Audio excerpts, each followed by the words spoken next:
என்னது 2029ல விஜய் பிரதமராக போறாரா? திடீர்னு வட இந்தியாவில் சிஎம் விஜய் ட்ரெண்ட் ஆகிட்டு வராரு. இப்போ சமூக வலைதளங்கள்ல அதிகமா விஜய் அவர்களோட வீடியோக்கள் தான் பகிரப்பட்டுட்டு வருது. இந்த நிலையில திடீர்னு பாத்தீங்க அப்படின்னா ஹேஷ்டேக் விஜய் அப்படின்ற ஒரு வாக்கியம், குறிப்பா ஹேஷ்டேக் சிஎம் விஜய் அப்படின்ற ஒரு வாக்கியம் தான் சமூக வலைதளங்கள்ல வட இந்தியாவில் வைரலாகிட்டு வருது. இது மட்டும் இல்லாம விஜய் வரக்கூடிய 2029ல பிரதமராக போறாரு அப்படின்ற மாதிரியுமே அவங்க சொல்லிட்டு வராங்க. எதுக்காக திடீர்னு சிஎம் விஜய் வட இந்தியாவில் ட்ரெண்டிங்ல இருக்காரு, மற்றபடி அங்க இருக்கக்கூடிய வட இந்தியர்கள் என்னென்ன சொல்லியிருக்காங்க அப்படிங்கிறத பத்தியும் இந்த பதிவுல விரிவா பார்க்க போறோம். 2026 சட்டமன்ற தேர்தலில் விஜய் அவர்கள் அதிக தொகுதிகளை கைப்பற்றி இன்னைக்கு தமிழ்நாட்டோட முதலமைச்சரா பதவி ஏற்றுக்கிட்டாரு. இது எல்லாருக்குமே தெரிஞ்ச விஷயம்தான். இது ஒருபுறம் இருந்தாலும் 60 ஆண்டு கால திராவிட கட்சிகளோட ஆதிக்கத்தை உடைச்சு எரிஞ்சிட்டு புதிய வரலாறு விஜய் அவர்கள் படைச்சிருக்காரு. இது பெரிய அளவுல பேசப்பட்டுச்சு. இதுக்கு முன்னாடி பாத்தீங்க அப்படின்னா சமூக வலைதளங்கள்ல விஜய் அவர்களோட நடனமா இருக்கட்டும், நடையா இருக்கட்டும், மாஸ் டைலாக்கா இருக்கட்டும், தேர்தல் பிரச்சாரத்தில் ஈடுபடும் போது பேசின பேச்சுக்களா இருக்கட்டும், இது எல்லாத்தையுமே கட் பண்ணி ஷார்ட்ஸ்ல எல்லாருமே தெரிக்க விட்டாங்க. அதுவும் மாசான டைலாக், மாசான சாங் இதை வச்சு எடிட் பண்ணி அவருக்கு ப்ரொமோட் பண்ணாங்க. இதுக்கு ஒரு சில விமர்சனங்களுமே வந்துச்சு. காசு கொடுத்துதான் இந்த மாதிரி பண்ண வைக்கிறாங்கப்பா அப்படின்ற மாதிரியுமே எல்லாரும் சொன்னாங்க. இப்படி இருக்கக்கூடிய நிலையில விஜய் அவர்களுடைய அரசியல் தாக்கம் வட இந்தியா வரைக்குமே போயிருக்கு. சொல்ல போனோம் அப்படின்னா பீகார், உத்தரப்பிரதேசம், மத்திய பிரதேசம் இந்த மாதிரியான மாநிலங்கள்ல விஜய் அவர்களோட இந்த வீடியோக்கள் எல்லாமே இப்போ திடீர்னு வைரல் ஆகிட்டு வருது. என்னன்னா தமிழகத்துல எந்த அளவுக்கு விஜய் அவர்களுக்கு ஆதரவு கொடுக்கிறாங்களோ இளைஞர்கள், அதே மாதிரி வட இந்தியாவிலையுமே இளைஞர்கள் அதிக அளவுல ஆதரவு கொடுத்துட்டு வராங்க. இதை பாக்குறப்போ விஜய் அவர்கள் தமிழ்நாட்டுல மட்டுமே கிடையாது, ஒட்டுமொத்த இந்தியாவிலையும் ஒரு தாக்கத்தை ஏற்படுத்தி இருக்கார் அப்படின்னு தான் பார்க்க வேண்டி இருக்குது. குறிப்பா சொல்ல போனோம் அப்படின்னா வட இந்தியாவில் இருக்கக்கூடிய இன்ஃபுளுசர்ஸ் இருக்காங்க இல்லையா, அவங்க எல்லாருமே விஜய் அவர்களோட வீடியோக்களை எடிட் பண்ணி போட்டு அவருக்கு ப்ரொமோட் பண்ணிட்டு வராங்க. இது மட்டும் இல்லாம அங்க இருக்கக்கூடிய உள்ளூர் செய்திகளுமே இதுதான் பண்றாங்க. விஜய் அவர்களோட ரீல்ஸ், மூவில இருக்கக்கூடிய டைலாக்ஸ், மூவி சீன்ஸ், அவர் மாசா நடந்து வரக்கூடிய அந்த வாக், இது எல்லாத்தையுமே கட் பண்ணி ஹிந்தி சாங்கை வச்சு மாசா காட்டி ரீல்ஸ்களை பகிர்ந்துட்டு வராங்க. இது மட்டும்தான் பாத்தீங்க அப்படின்னா இல்ல. இது மட்டும் இல்லாம அங்க இருக்கவங்க என்ன சொல்றாங்க அப்படின்னு பாத்தீங்கன்னா, சிஎம்மா விஜய் இப்ப பதவி ஏற்றிருக்காரு இல்லையா, இவர் இந்தியாவிலேயே தலை சிறந்த முதலமைச்சர் விஜய் அப்படின்னு எல்லாரும் சொல்லிட்டு இருக்காங்க. இப்போ சமீப காலங்கள்ல விஜய் அவர்கள் மிகப்பெரிய ஒரு மேஜிக் பண்ணியிருக்காரு.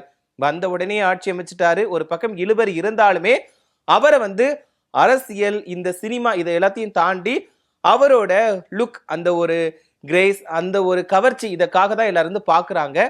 சொல்ல போனோம் அப்படின்னா ஆள் அழகா இருக்காரு, நல்லா சிரிக்கிறாரு, அவரோட ஸ்டைல் நல்லா இருக்கு, அவரோட ஸ்பீச் நல்லா இருக்கு, மாசா இருக்கு அப்படின்னு தான் எல்லாருமே தூக்கி வச்சு கொண்டாடுறாங்க. நிறைய பேர் சட்டசபையை கூட இப்ப வாட்ச் பண்ண ஆரம்பிச்சிருக்காங்க. மோஸ்ட்லி இளைஞர்கள் செய்திகளை பார்க்க மாட்டாங்க. ஆனா விஜய் அவர்கள் முதலமைச்சரா பதவியேற்றதுக்கு அப்புறமா எல்லாருமே நியூஸ் சேனல்ஸ் முன்னாடி தான் உட்கார்ந்துருந்தாங்க. யூடியூப்ல எல்லாத்தையுமே அவர் என்ன பேசுறாரு அப்படிங்கறத பத்தி தான் கேட்டுக்கிட்டே இருந்தாங்க.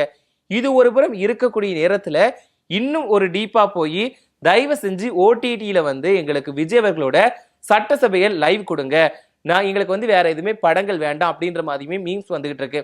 விஜய் அவர்கள் அந்த சட்டசபையில பேசுறதை வச்சு நாங்க சம்பாதிச்சுப்போம், ஏன்னா அதை தான் எல்லாருமே போக்கஸ் பண்ணி பாக்குறாங்க. ஒரு பக்கம் தமிழ்நாட்டுல மட்டுமே இல்ல, ஒட்டுமொத்த இந்தியாவில, குறிப்பா வட இந்தியாவிலையுமே விஜய் அவர்களுக்கு ஆதரவு அதிகமா இருக்குது, தயவு செஞ்சு நீங்க அந்த மாதிரி கொடுங்க அப்படின்ற மாதிரிலாம் ஃபன்னா பேசிட்டு இருக்காங்க. சரி, இப்ப விஷயத்துக்கு வருவோம். இப்போ ஹேஷ்டேக் சிஎம் விஜய் அப்படின்ற ஹேஷ்டேக் தான் வட இந்தியாவோட ட்ரெண்டிங்ல போயிட்டு இருக்கு. இப்போ பப்ளிக் வெயிட் போனோம்னு வச்சுக்கோங்களேன், எல்லாரும் என்ன கேட்பாங்க, இவங்களா அவங்களா அப்படின்ற கேள்வி கேட்பாங்க. அப்போ பிரதமர் மோடி புகைப்படத்தையும் சிஎம் விஜய் அவர்களோட புகைப்படத்தையும் வச்சுக்கிட்டு கேட்கிறாங்க. எல்லாருமே அதுல சிஎம் விஜய் அவர்களோட புகைப்படத்தை தான் சூஸ் பண்றாங்க. இதுல இன்னொரு விஷயம் என்னன்னா, வரக்கூடிய 2029 நாடாளுமன்ற தேர்தல்ல விஜய் அவர்கள் தான் பிரதமரா ஆட்சி அமைக்க போறார் அப்படின்ற மாதிரியுமே தகவல் வந்துகிட்டு இருக்கு. சோ இதெல்லாம் பாக்குறப்போ என்னதான் நடக்க போகுது. சோ இது மட்டும் இல்லாம விஜய் இந்தியா முழுக்கையே ஆதிக்கம் செலுத்திட்டு இருக்காரு அப்படிங்கிறது தெரியுது. இதுல இதையும் தாண்டி இன்னொரு விஷயம் குற்றச்சாட்டா பார்க்கப்படுது.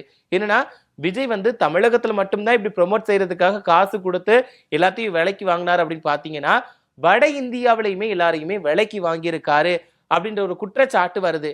ஏன்னா எப்பவுமே இந்த இன்ஃப்ளூயன்சஸ் எல்லாம் எப்படி வாண்டடா வந்து பண்ண போறாங்க, அதுவும் ஒருத்தர்ல நிறைய பேர் வந்து திரும்பி திரும்பி திரும்பி விஜய் அவர்களோட வீடியோக்களா இருக்கட்டும், அவரோட மாஸ் டைலாக்ஸா இருக்கட்டும், இது எல்லாத்தையுமே ப்ரோமோட் பண்ணிட்டு இருக்காங்க. சோ இதனாலதான் எல்லாரும் சொல்லக்கூடிய வார்த்தை வந்து இதுக்கும் அந்த காசு கொடுத்து தான் ப்ரோமோட் பண்றாங்க, அவரை வந்து எல்லா இடத்துலயும் வந்து ஃபோக்கஸ் பண்ணணும் அப்படிங்கிறதுக்காக தான் இந்த மாதிரி ஒரு விஷயத்த தமிழக வெற்றி கழகம் வந்து பண்ணிட்டு இருக்காங்க. சோ இதனாலதான் வட இந்தியர்கள் வந்து விஜய்க்கு ஆதரவா பேசுறாங்க. குறிப்பா இன்ஃப்ளூயன்சர்ஸ் எல்லாருமே வந்து விஜய்க்கு ஆதரவா சொல்றாங்க. ஒரு சில பேர் வந்து வெளியே போயிட்டு பப்ளிக் பைட்ஸ் எடுக்கிறாங்க. அவங்களுமே உங்களுக்கு பிடிச்ச சிஎம் யாரு, உங்களுக்கு யாரை பிடிச்சிருக்கு அப்படின்னு கேட்கிறப்போ அவங்க வந்து ரீசெண்ட் டேஸ்ல எங்களுக்கு வந்து சிஎம் விஜய் தான் பிடிச்சிருக்கு, இந்தியாவுக்கே அவர் வந்து சிறந்த ஒரு முதலமைச்சரா இருக்கிறாரு, அவரோட வருகையை வந்து நாங்க வந்து ஆச்சரியமா பாக்குறோம், ஏன்னா இப்பதான் வந்தாரு, வந்த உடனே ஆட்சி அமைச்சிட்டாரு, அவரை பாக்குறதுக்கு நல்லாம இருக்கு அப்படின்ற மாதிரிலாம் சொல்றாங்க. சோ இது மட்டும் இல்லாம அவர் தான் இந்தியாவுக்கே பெருசு அப்படின்ற மாதிரியும், வரக்கூடிய தேர்தல்ல பிரதமர் ஆகிறதுக்கு கூட வாய்ப்பு இருக்குப்பா, அவர் கண்டிப்பா வருவார் அப்படின்ற மாதிரி தமிழக மக்கள் சொல்றாங்களோ இல்லையோ வட இந்திய மக்கள் வந்து சொல்றாங்க.